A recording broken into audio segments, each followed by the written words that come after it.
Free speech is, of course, one of the most common issues on this YouTube political sphere, especially among the anti-progressive crowd. It wasn't quite the issue that first got me interested in politics, but I know for a lot of people, it was one of the first things that really got them into it. And for movements like the skeptics or liberalists or whatever you want to call them, and I'm not trying to use those terms in a derogatory sense, that was, of course, one of their primary principles was freedom of speech and the perceived encroachments on them by progressives and other groups. This is, of course, because, as I'm sure we're mostly aware, progressives have been very censorious lately, which is hardly surprising.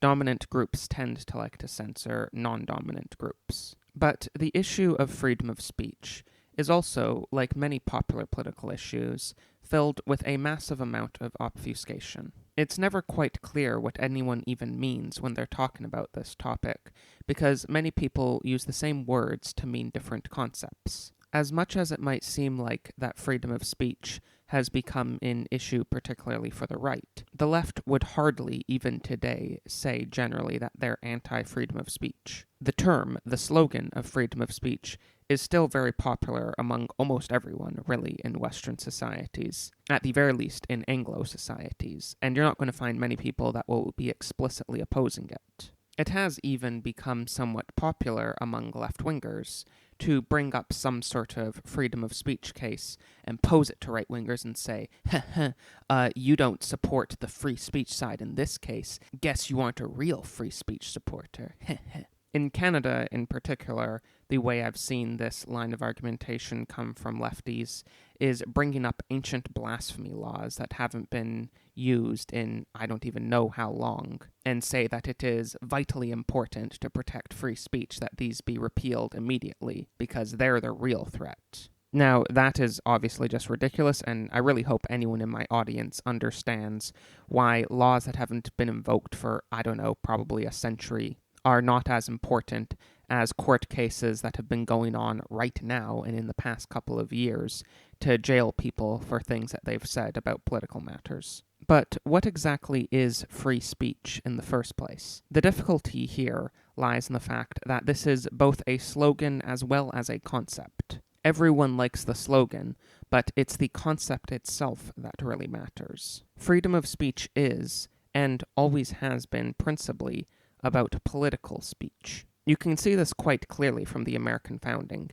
and though I certainly have many criticisms of the American founding, which I don't need to get into the specifics of in this video, I have to say, the First Amendment is one area where I think the Founding Fathers did it just about right. Really isn't much I could do to improve on their work. And during the American founding and after it, the United States had many restrictions on speech, because the label free speech does not mean that people can have any form of speech they want whatsoever. The reference was quite clearly understood to be talking about particular kinds of speech, that is, political speech. Most obviously, there was, of course, laws against things like incitement, libel, slander, and sedition, and I doubt even today many people would consider those to be things which should be protected by freedom of speech.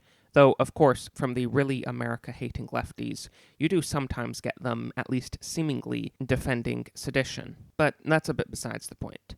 The point is, there were certain types of speech which were not considered to be under freedom of speech, and there were other types of speech which were considered to be a part of it. But those are just some of the most obvious laws against certain types of speech that were not seen to be contradictory with the principle of freedom of speech. There are others. In particular, there were many laws against obscenity. And not only did such laws exist and were regularly enforced, but they also could carry quite harsh penalties, including jailing offenders. This is hardly controversial history, and I think it is also at least relatively well known. But it could be alleged that this was just the founders not living up to all their principles as well as they should have, and real free speech does not have restrictions on obscenity. The other restrictions that I've listed may be fine for some sort of reason, but obscenity, that's something which true free speech would allow.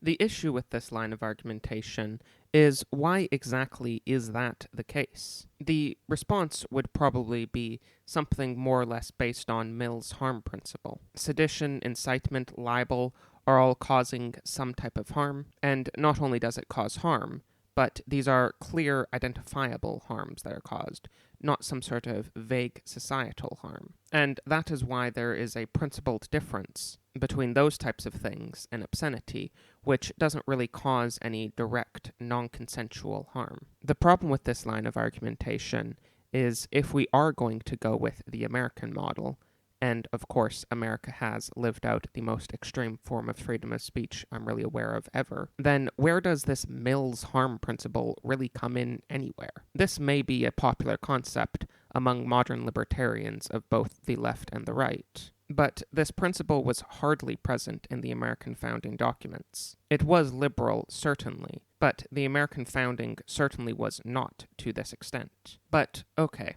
you could say, not unjustifiably, that the American founding was still very flawed in its application of all of its principles, and even if America has been the most free speech of free speech countries ever, that does not at all prove that it is the ideal way of doing free speech and that it got all the principles right always. Maybe this was just an oversight. Maybe they were just wrong about what true free speech is. But this is, again, just wrong.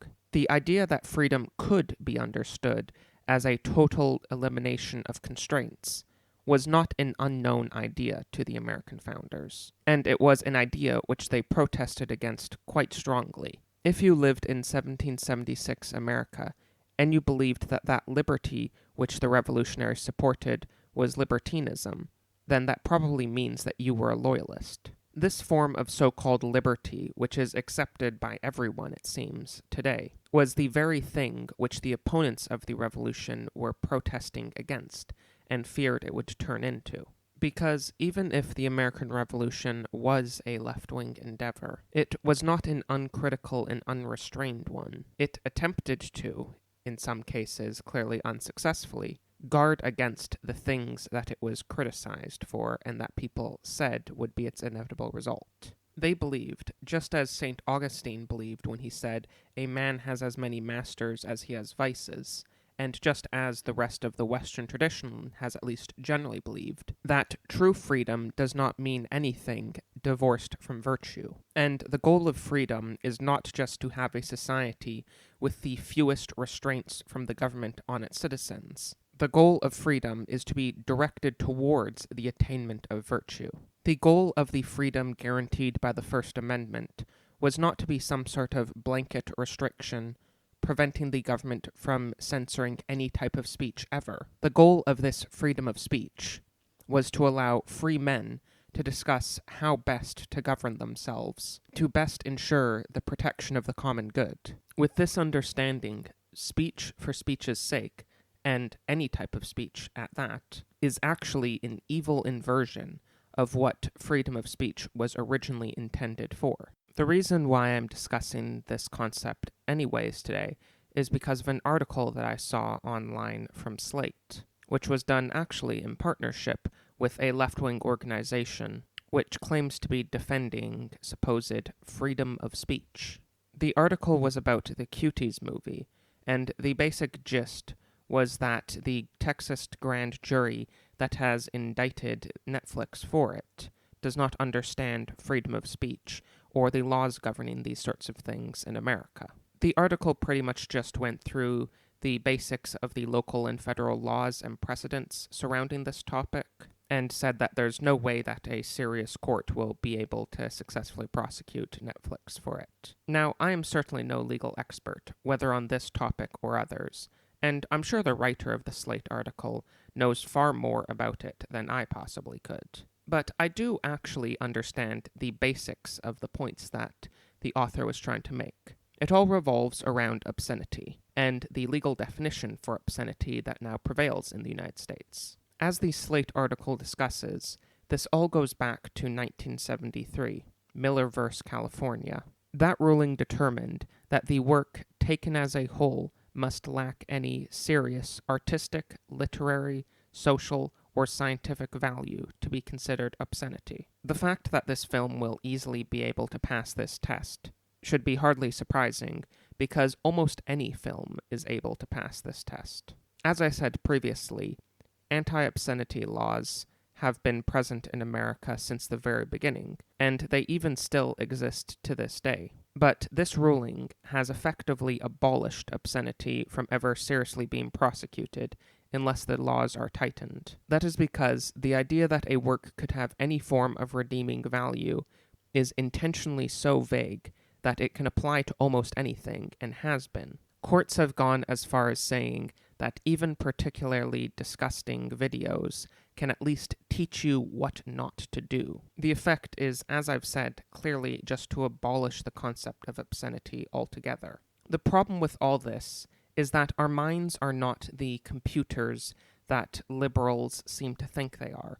We don't get to just analyze all the options possible, look at all the sorts of disgusting imagery, and determine what we like and what we don't like. It's scientifically demonstrated that these types of dirty imagery changes our brains. And this is hardly new knowledge. It's been long understood that virtue is what you choose to do, and so is the case with a lack of virtue. As Aristotle said, an alcoholic cannot simply choose to not be an alcoholic. Thanks for watching this video. Please donate to my Subscribestar if you enjoy this content. Any bit really does help me out. And please like, comment, subscribe, hit the bell, and share these videos with anyone who you think would enjoy them. Also, I'd like to add a quick little footnote that this video was partially based on a series of articles from The American Mind. They're more or less a normie conservative publication, but they've been publishing a lot of interesting stuff recently. The series is called Obscenity Blindness. Links in the description. I'd encourage you to check it out. And a special thanks to my donors, Emmett Vestry, The Right Cafe, yourself, Siphius Rex, Lita, Charismatic Byzantine, Quo Pregranator, Hexorius, Adzutko, Josiah, King of Evil Florida and the Moon, Seth Apex, Richard, Cringewalker, and Zian Harris. Thank you to all my other donors, and thank you very much for watching, everyone. Goodbye.